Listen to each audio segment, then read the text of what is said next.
जय हिंद साथियों। तो कैसे हैं आप लोग? उम्मीद करता हूं कि आप लोग अच्छे होंगे और आपकी तैयारी बहुत अच्छी चल रही होगी। तो मैं फिर से आप लोगों के लिए बहुत ही महत्वपूर्ण प्रश्न लेकर आया हूं।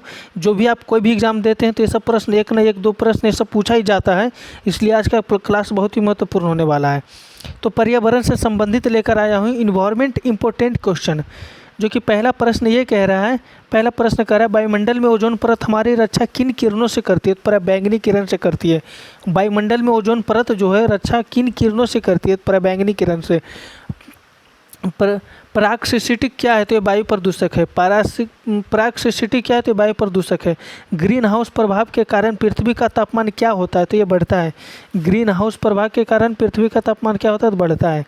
भारत में सबसे अधिक वन किस प्रदेश में? तो ये मध्य प्रदेश में पाया जाता है। पूरे भारत में सबसे अधिक जो वन पेड़ पौधा है वो पाया जाता है मध्य प्रदेश में। अगला प्रश्न है, वायुमंडल में कौन सी गैस पाई जाती है? तो वायुमंडल में गैस पाई जाती है नाइट्रोजन, सबसे अधिक मात्रा में पाई जाती है वायुमंडल में। तो वायुमंडल में कौन सी गैस सर्वाधिक मात्रा में पाई जाती है? तो नाइट्रोजन। किसी क्षेत्र में पेड़ के उगने के लिए अपेक्षित न्यूनतम तापमान कितना होना चाहिए? 4 डिग्री सेल्सियस।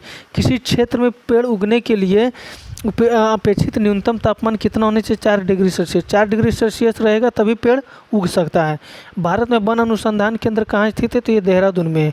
पूरे भारत में वन अनुसंधान केंद्र कहाँ स्थित है? तो ये देहरादून में है। दोस्तों याद कर लीजिए, बहुत ही इंपॉर्टेंट प्रश्न है। वनरोपण प्रक्रिया किसकी है? तो ज़्यादा पेड़ लगाने की।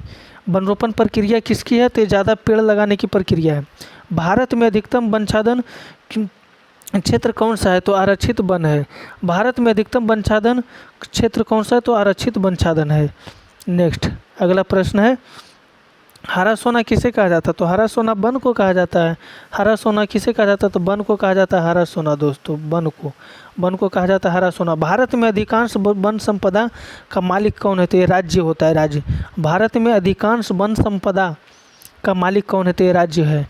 वन महोत्सव किससे संबंधित है? ये पेड़ लगाने से वन महोत्सव संबंधित है। वन महोत्सव किससे संबंधित है? तो पेड़ लगाने से।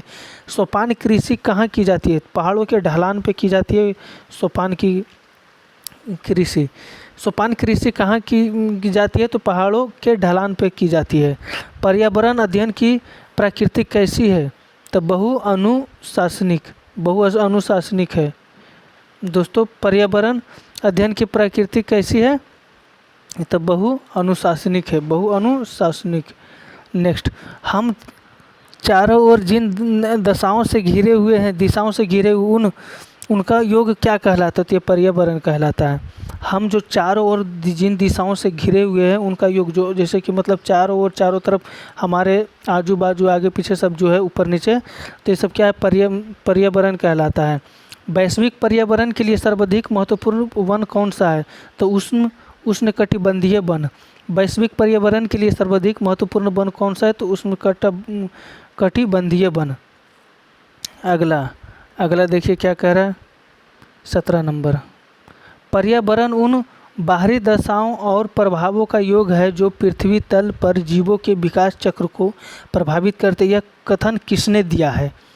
तो ये कथन दिया है निकोलस ने दिया है।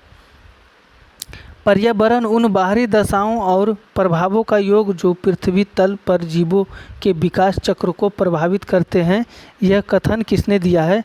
तो ये कथन किसने दिया है? तो ये कथन निकोलस ने दिया है। पर्यावरण एक बाह्य शक्ति है जो कि हमें प्रभावित करती है। यह कथन किसका है? सीसी पार्क का है। पर्यावरण एक बाह्य शक्ति है जो कि हमें प्रभावित करती है, यह कथन किसका है? तो सीसी पार्क का है। ये प्रश्न पूछा हुआ है प्रीवियस ईयर एग्ज़ाम में, ये प्रश्न पूछा हुआ है।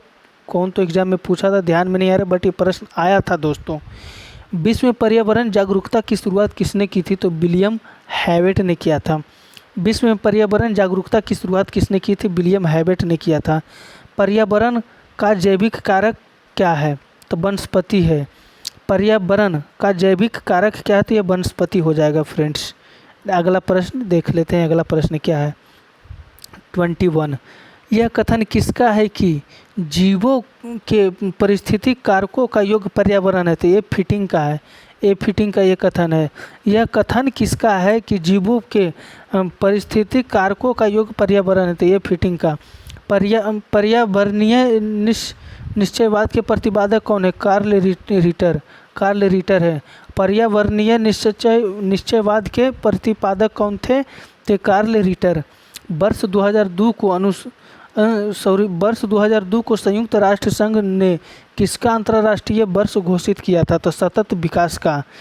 वर्ष 2022 को संयुक्त राष्ट्र संघ ने किसका अंतर्राष्ट्रीय वर्ष घोषित किया था? सतत विकास का। विश्व पर्यावरण दिवस किस तारीख को मनाया जाता था? ये 5 जून को। ये तो पूछा है, तो बिहार दरोगा में क्वेश्चन आया हुआ था।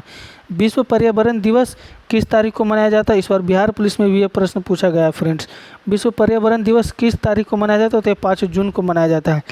पर्यावरण का संतुलन बनाए रखने के लिए अंतर्गत क्षेत्रफल कितना प्रतिशत होना चाहिए? तो 33% होना चाहिए।